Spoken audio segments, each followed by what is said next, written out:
Hi, I'm Tamara and welcome to my YouTube channel.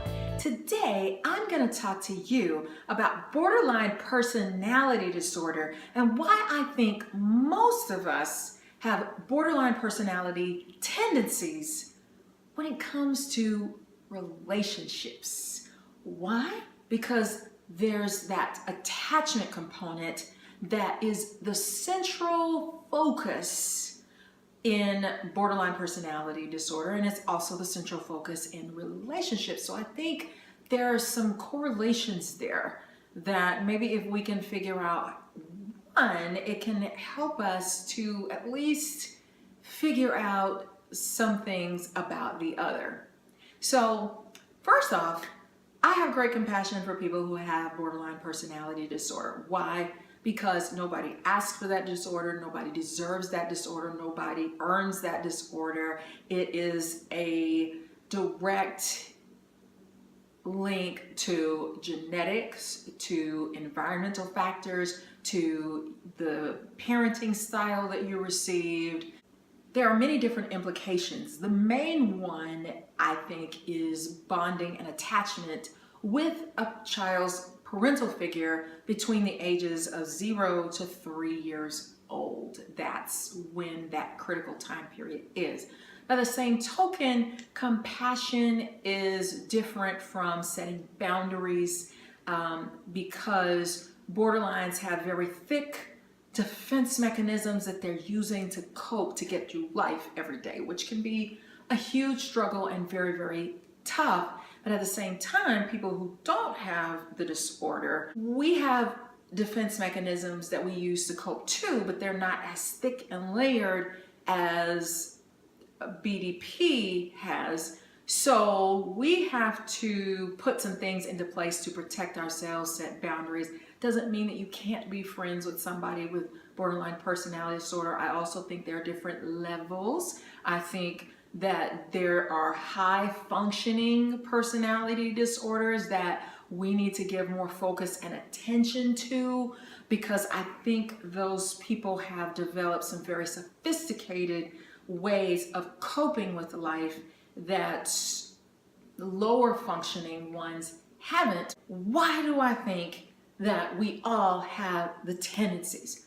When you are in a relationship, there is an attachment component. Why does there have to be an attachment component? If there wasn't, how can you connect with a stranger, someone you've never met, you don't know, and the attachment can happen pretty quickly? Without that attachment piece, then there would be no people on earth. So it's very important that we have that. Same thing with people with borderline personality disorder. The reason why they struggle so much is because there was a break in the bonding with that parental figure. And just like ducks, like if a human being takes over, those ducks are going to follow that human being. They're going to start trying to imprint that person. Birds don't learn to sing their songs if for some reason there is a break in the bonding with their mother and they don't make that connection. They're not going to sing their song. They're not going to learn it. They're not going to know how to do it. And people take for granted that kids that are 3 years and younger, that, oh, they don't know anything, they won't remember anything, but yet your brain, critical parts of your brain are wiring around those experiences that you have. So if they're terrible, traumatic, abusive, abandoning, your brain is wiring around that. So people with borderline personality disorders are going through a very deep, hard struggle in their lives daily because of that one area that they didn't bond correctly or enough with a central figure, parent figure. What's interesting to me is there's got to be something that's similar in the attachment issue, the chemicals and hormones that are released in someone with borderline personality as there are when we connect and attach with someone that we're in a relationship with. For example, haven't you ever acted crazy in a relationship, like totally out of character? If you haven't, good for you, lucky you, maybe you've had smooth sailing, but you're still very attached to that person. If anything happened to that person or they go away for a long period of time because of a job, you feel internal pain. You feel a deep sadness. You feel this longing, this hurt, this ache for that person. And that's similar to what a borderline feels, but they may be feeling it with people other than their mate, because borderlines are trying to make that initial attachment occur because it never did. So they are always looking for that person that's going to save them from that chronic emptiness. They have an intense fear of abandonment that is just the core of who they are. It feels very scary. It feels very terrifying. Object permanence, connecting with someone, it teaches us that the world is safe. But if you never got that, you're living your life in a very scary, empty way. It also impacts the personality, though they have identity issues. They don't know who they are. It's like looking in the mirror and not recognizing anything because that disconnect happened. They are looking to bond and attach for someone to save them, and then they go into deep acting out behavior. So the very thing that they want so badly, they push it away because they start doing acting out behaviors. They can go into rages where they're screaming, yelling, acting out, just totally upset, triggered by, it could be a small thing, triggered because they think this person is going to leave them. Well, how do you act when you're in a love relationship with someone? Now, borderlines may be trying to attach to friends, to neighbors, co-workers. They're looking everywhere for that attachment, but we sort of do the same thing when it comes to love. Some of us can be more extreme than others, but you still feel that. So let's say someone breaks up with you that you are so deeply, madly in love with. How are you gonna feel? You're gonna go into that deep, dark depression, just like borderlines go into a depressed state. But it can be hard to function. It can be debilitating. You can't eat, you can't sleep, you can't think. It's hard to work, it's hard to focus. You feel just sick, you feel this emptiness. You need to connect with somebody. And so many times people go on the rebound. Some people say the best cure for a breakup is to jump into another relationship. Why do people jump into a relationship again? Because they don't want to feel that chronic sense of emptiness, that longing. It's like once you open that door, it is very difficult to close it. It's like you spend the rest of your life wanting to have that one person that you mate with, that you connect with. And without it, it can be terrifying, scary. It could send you into panic. It can cause you deep anxiety, depression. A lot of times we try to treat people who are going through breakups like, what is wrong with you? You should snap out of that. Don't let him treat you that way. You are crazy. Why are you acting so dumb? Or we try to hide how we act because society forces us to act a certain way. You're not supposed to act that way or feel that way. If you want to know a component of what borderline personality type feels like, think relationships and attachment, because there's a very strong similarity to that. Rages and anger, slamming doors, and who do you think you are? It might be the wrong person because you're just trying to save yourself from that deep emptiness and that scary, awful, terrible feeling. So it's like once you find the right person, it's like, I feel so much better. Borderline, same thing. You know, it's like they might have a temporary sense of a high or, oh, I feel better because I've connected with someone. People say that Britney Spears has borderline personality disorder. I completely 100% disagree with that. I just don't agree.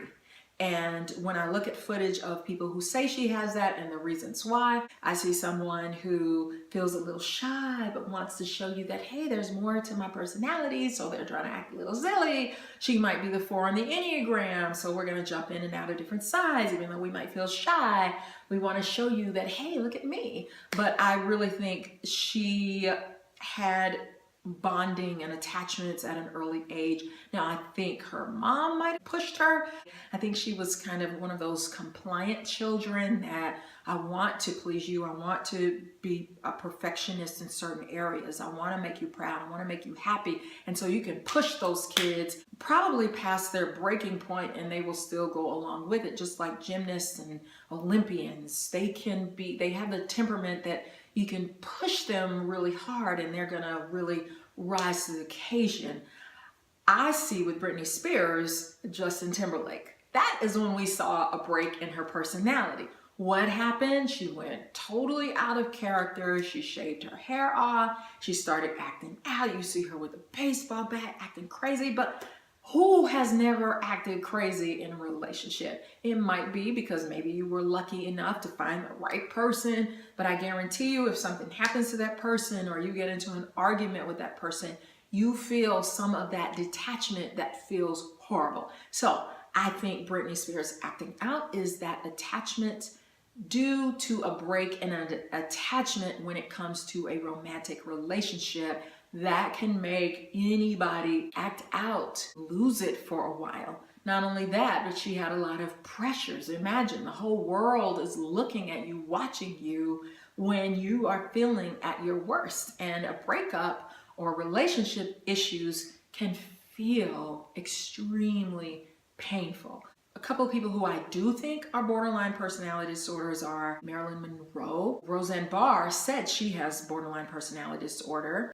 I think Octomom, and that's why she had this insatiable need to keep having kids, to try to fulfill that bottomless pit of empty, to cure it. Of course, that's not gonna solve it, but that's why she did it. And what's interesting is she studied psychology and she felt like her own mother had borderline personality disorder. So there may have been a genetic component. With borderline personality disorders, they find someone to attach to fill that emptiness, to bond with them, to attach, to make up for that bonding that didn't happen in childhood. And first it's a relief, it feels so good, but then they start becoming very needy, very clingy, demanding. You know, you're going to meet my needs, you're gonna do what I need you to do because I feel terrible. I'm gonna act out. In a relationship, you can start to feel needy, clingy. You may not do that in any other areas of your life, but when it comes to romantic relationships,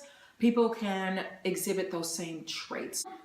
That's just one of my viewpoints that I find very intriguing, kind of a different way of looking at borderline personalities. And again, I hope that we can find a cure so that people with this disorder don't have to continue to struggle the way that they do. But I think when someone has borderline personality disorder, they have to work extremely hard to heal from it, to be cured from it.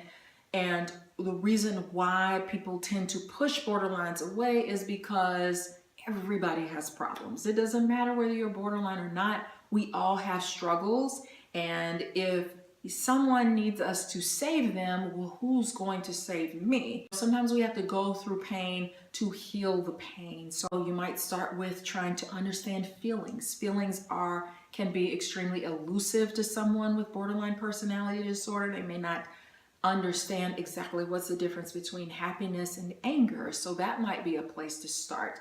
But you're going to have to really break down some walls to do the type of healing that you need to do in order to feel better. And I think the same thing for people going through relationships. It is a learning process. Some of it is painful, but we have to learn how to handle things in a more mature way. We also have to set boundaries on what is acceptable and what is not. So hope you enjoyed this video, and thank you so much for watching. Please give me a thumbs up and subscribe below so you can check out more of my videos. Bye!